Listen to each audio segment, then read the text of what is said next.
light, power's gone, nothing's right. Cauldron cold, no more fire, potions fail, dreams expire. Spirits whisper, call me liar, in the dark, lost desire. Purchase card, echo loud, through the fog, through the shroud. Mystic force, once so proud, now just whispers in the crowd.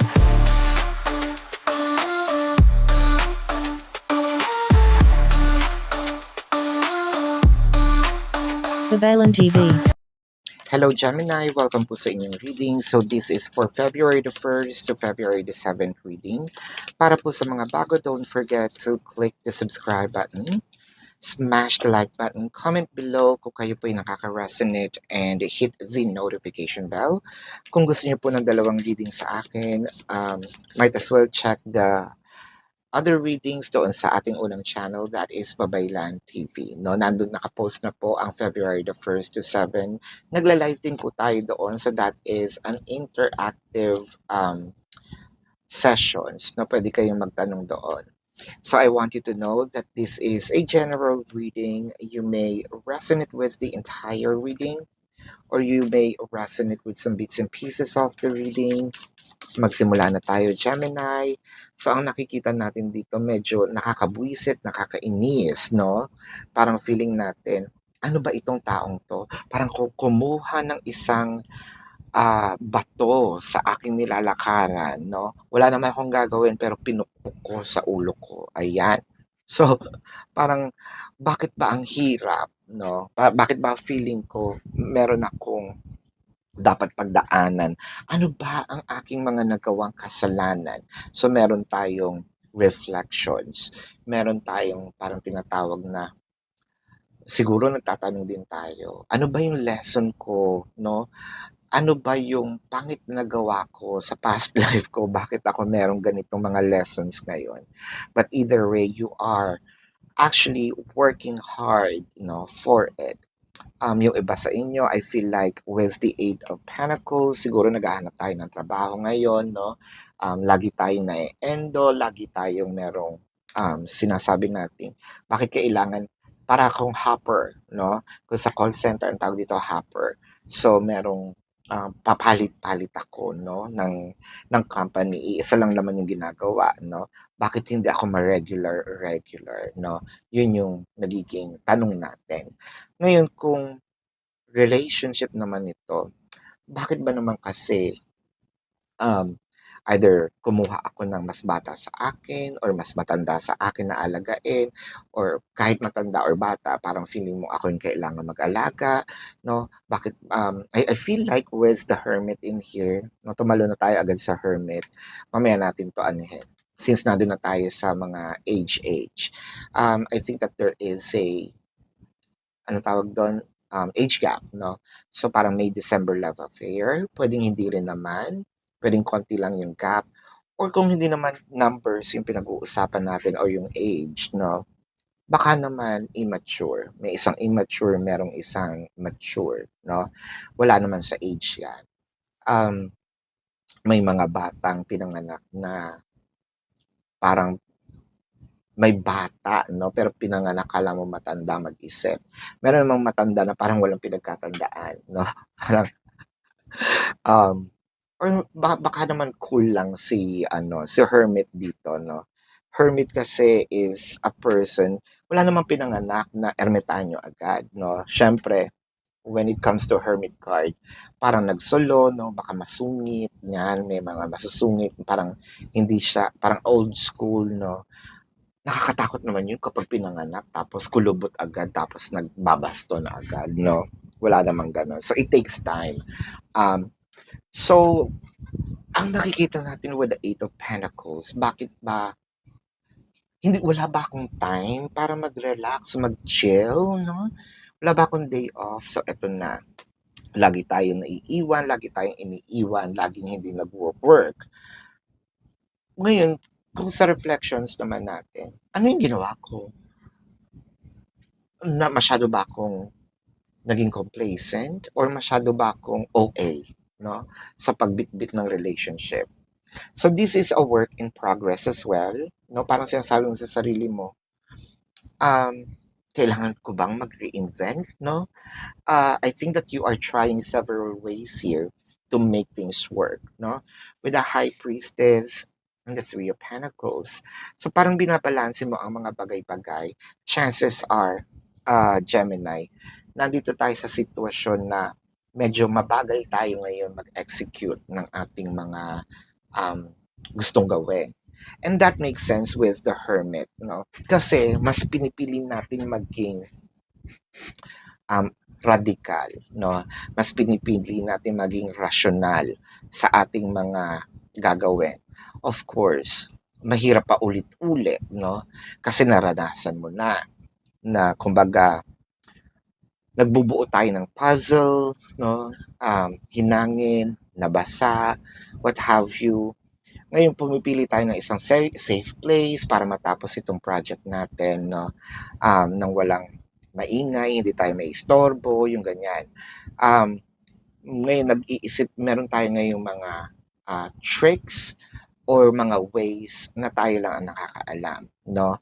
Kasi with the Hermit also in here, ito yung sinasabi natin, babalik tayo ng babalik kay Hermit. Bakit? Kasi madami itong, parang you're seeking also for enlightenment, no? Nandito tayo sa madilim na lugar. Usually, pabalik ito doon sa cave, no? Ang ermitanyo ay nasa, ano yung cave sa Tagalog? Hindi siya bundok eh. Kuweba, ayan. Para makapag-isip-isip, no? Para makita ang enlightenment. Pero, bakit parang feeling natin ay pinanghihinaan tayo ng loob? Parang feeling natin bugbog na bugbog tayo, no? To a point wherein, sabi nga ni Miss Morissette, no? Gusto ko nang bumitaw. With the Four of Swords kasi pagod na ako, no? Kasi bakit parang hindi ako naririnig, no? Kung sino man itong pinagdadasalan ko. We're not talking about religion. This is just a thought. This might also be a feeling, pero hindi pa naman ito yung tapos, alright? Dumadating naman talaga yung mga tao sa ganyan, no? Merong time na siguro, yun, nakikipag-usap, no? Kung sino man yung tinatawag nilang God, no? Kasi we have different names of gods. Kailangan pa ba natin isa-isahin? Kung ano yung religion nyo. Okay? Again, we are not going to talk about taboo. Alright? This is more of general. Lahat ng taon merong feeling na ganyan. Or somehow, at one point in time, no, dumadaan sa medyo matinding pagsupok. No, with the Hermit in here, eto na yung kaliwanagan na inaantay mo. And I feel like this is more than what you expect. Kasi ang hawak mo lang dito ay yung lampara, no? Pero kasi um, sa may tawag dito eh. Sige, babalik tayo doon. Sa Jew, ayan. Sige, mamaya na yun. This is the full enlightenment. And I think that you're gonna get the full enlightenment in here. Kabbalah. There you go. Sa Kabbalah, no? This is the full enlightenment. And I feel like with the sun in here, makes sense kasi it's a full enlightenment. Liwanag na liwanag. So, kung meron mang sagot, I feel like ito ay sagot, solusyon, kasama ang step by step, no? Kumbaga, bibigyan tayo ng manual on how to do this properly. Ngayon, intindihin na lang natin, no? Kung paano natin i-interpret.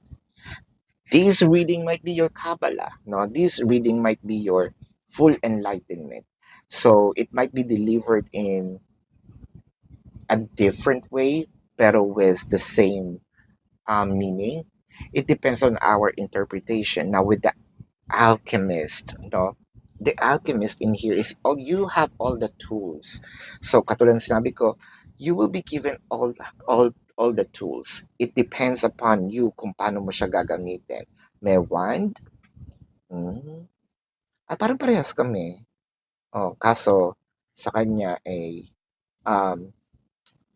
This is like a tree of life, pero kasi sa akin is more of amethyst na either way, the sword, the cup, and the coin, which is the suits, ano, dito sa, ngayon, it depends upon you. Ayun nga yung sinabi ko pala kanina, no? Parang, you will be given a manual, step by step.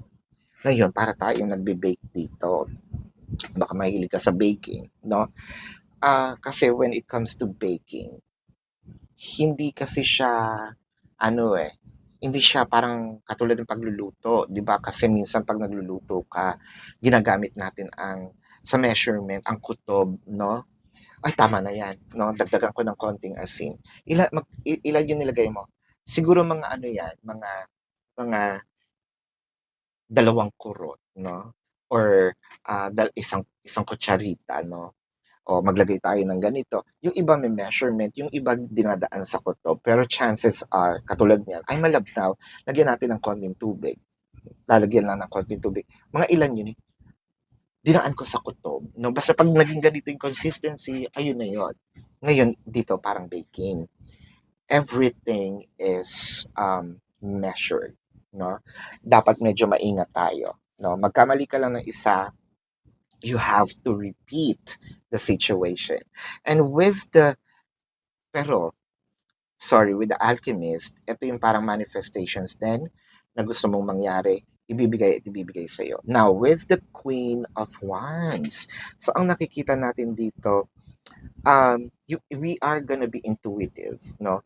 Parang, this situation will be, kung kausap mo tong sitwasyon na to, magkakaroon kayo ng real talkan. No? When I say real talkan, sasabihin mo no, na ilang measurement ba talaga to, no? Hindi yung basta ganyan, no. Ang kailangan ko yung specific measurement, kung ilang milligrams, kung ilang patak ng drops ng vanilla, no, ganyan.